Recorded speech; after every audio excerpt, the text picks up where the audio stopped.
The idea of a one-handed clamp has been around for a long time, but the BESSEY Power Grip is the first one I've seen that actually does work with one hand. The Power Grip is built around this rugged steel bar that has the familiar BESSEY hourglass shape. What this bar doesn't have is the serrations we find on many of the other BESSEY clamps, and there's a good reason for that.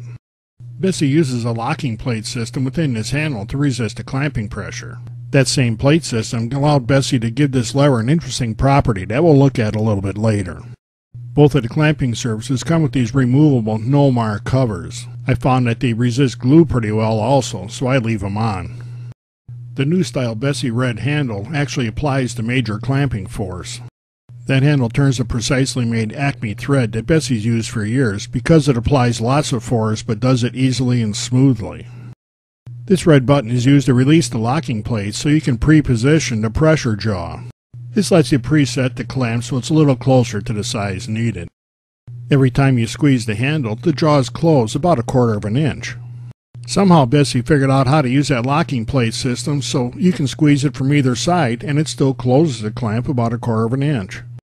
And it's the function of that lever that lets you hold the wood with one hand and apply the clamp with the other. The lever applies enough pressure to hold the clamp in place so that you can use the same hand to tighten the handle down to apply the clamping pressure that you want. If you want true one-handed clamps for your shop, check out the BESSEY Power Grip.